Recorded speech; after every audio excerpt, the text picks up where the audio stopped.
Hi guys, be the bull welcomes you again.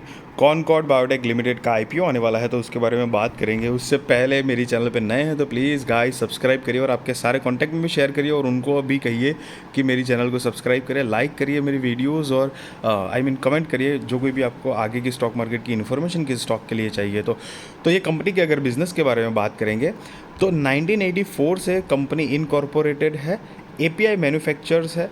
दूसरा कि आर&डी में भी वर्ल्ड लेवल पे इन कंपनी का नाम है, 70 कंट्रीज़ में प्रेजेंस है ग्लोबली ये कंपनी का। तो बेसिकली कंपनी का जो एक बेस है वो बेस काफ़ी साउंड दिखाई दे रहा है, क्योंकि पुरानी भी कंपनी है। एपीआई माने एक्टिव फार्मास्यूटिकल इंग्रेडिएंट्स मैन्युफैक्चर भी करती है और आर&डी डिपार्टमेंट में भी, रिसर्च एंड डेवलपमेंट में भी वर्ल्ड लीडिंग ग्रुप में से एक माना जा रहा है। तो आईपीओ डिटेल्स की बात कर देते हैं। तो वो ओपनिंग डेट है 4 अगस्त 2023, क्लोजिंग डेट जो है वो 8 अगस्त 2023 है, मतलब 4 से 8 अगस्त 2023 तक चलेगा आईपीओ। फेस वैल्यू ₹1 पर शेयर है, प्राइस ₹705 से लेकर ₹741 पर शेयर है, लॉट साइज़ 20 शेयर्स का है।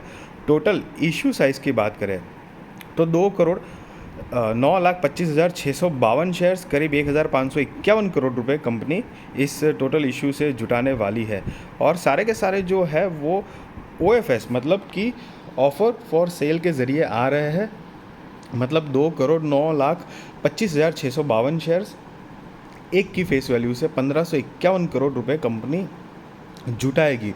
और इसकी अलॉटमेंट है तो बेसिस ऑफ अलॉटमेंट 11 अगस्त 2023 को है। रिफंड, इनिशिएशन ऑफ रिफंड 14 अगस्त 2023 को है। Credit of shares to demat 17 अगस्त 2023 है।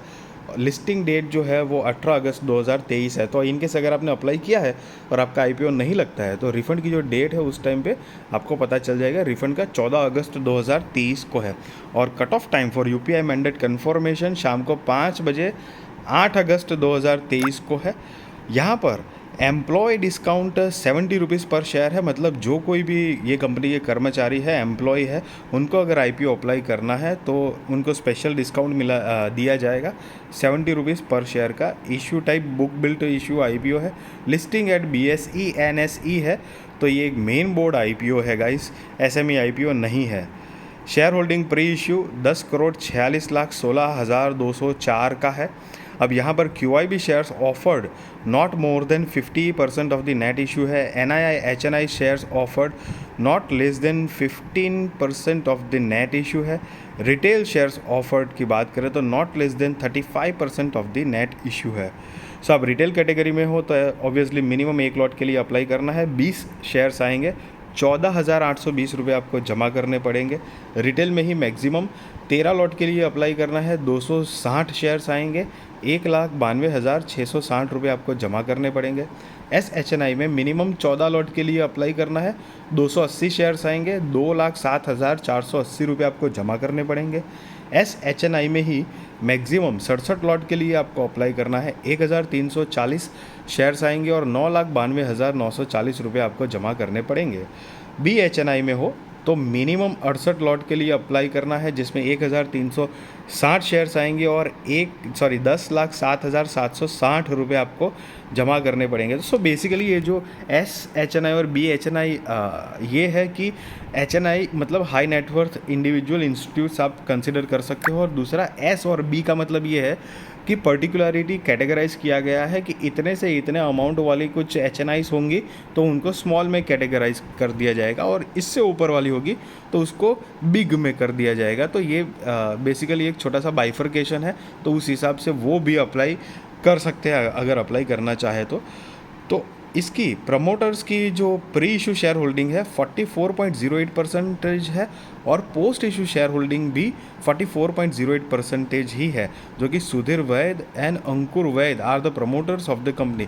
तो यहाँ पर बिल्कुल चेंज नहीं है। तो चेंज क्यों नहीं है? क्योंकि सारे के सारे जो शेयर्स है मतलब वो OFS ऑफर फॉर सेल के ज़रिए आने वाले हैं, जो हमने देखा हुआ है। तो बेसिकली यहाँ पर बात यह है कि प्रमोटर्स अपना हिस्सा मतलब टोटल जो स्टेक है उसमें से जो हिस्सा जो है वो हिस्सा बेच रहे हैं, और पब्लिक के पास से, पब्लिक इंस्टीट्यूशन जो भी है, जो भी आईपीओ भरेगा, जितना भी फंड रेज होगा तो उनसे पैसा ले रहे हैं। ये फ्रेश इश्यूज़ के माध्यम से आईपीओ में एक भी शेयर नहीं है इस वजह से। तो कंपनी की यहाँ पर हमारे पास कुछ फाइनेंशियल्स भी है, तो कि 31 मार्च 2021, 31 मार्च 2022, 31 मार्च 2023 के हिसाब से है। सो उसके अकॉर्डिंग, और ये सारे के सारे फिगर जो है वो ऑलरेडी इन करोड़ में है।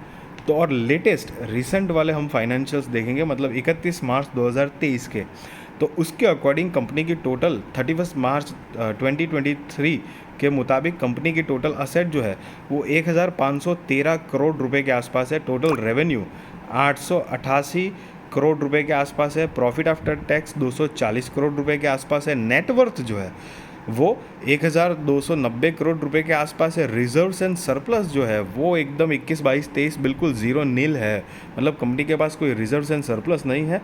और टोटल बोरोइंग्स जो है वो 31 मार्च 2023 के हिसाब से 31 करोड़ रुपए के आसपास है। तो हालांकि 3 साल का अगर हम बोरोइंग्स देखेंगे तो डेफिनेटली कम हो रही है, 86 करोड़ से 60 करोड़, 60 से अभी रिसेंट ईयर में 31 करोड़ की हुई है। बट कंपनी का वैसे कितनी पुरानी कंपनी है, हमने देखा 1984 से है, तो उस हिसाब से कंपनी के पास रिजर्व्स नहीं है। So that is little surprising, but होता है, बिजनेस है, बिजनेस में समटाइम्स इट हैपन्स।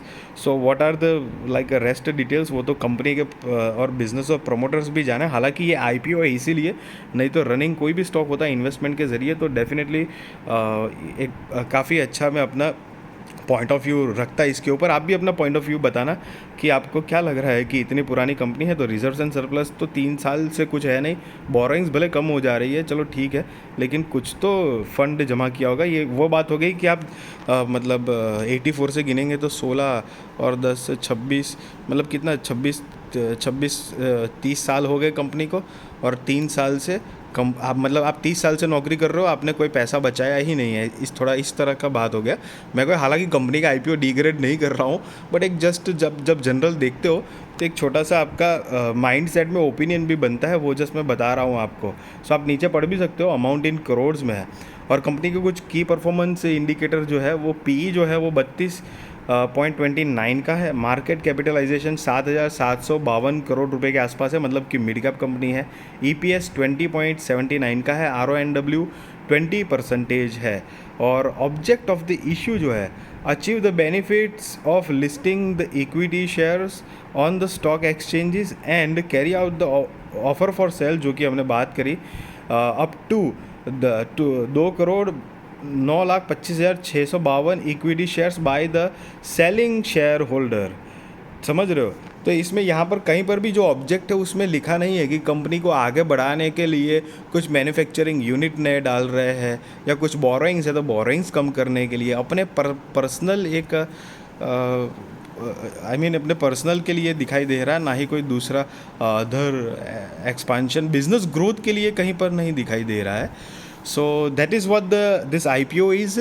हालांकि गाइज मैं कोई आपको बाय और सेल रिकमेंडेशन नहीं दे रहा हूँ, डेफिनेटली वो आप अपने रिस्क रिसर्च और फाइनेंशियल एडवाइज़र को पूछ कर करना, और ना ही मैं आपको ये रेकमेंड कर रहा हूँ या नहीं कर रहा हूँ कि आप आईपीओ अप्लाई करो या ना करो, वो डेफिनेटली आपके रिस्क रिसर्च और फाइनेंशियल एडवाइज़र को पूछ कर ही करना। बट द थिंग इज़ कि अगर आप इस तरह के फार्मा आईपीओ में इंटरेस्टेड है, तो इस तरह के बिज़नेस में आप इंटरेस्टेड है, तो एपीआई मैन्युफैक्चरिंग कंपनीज़ में इंटरेस्टेड है, तो डेफिनेटली सोच सकते हो।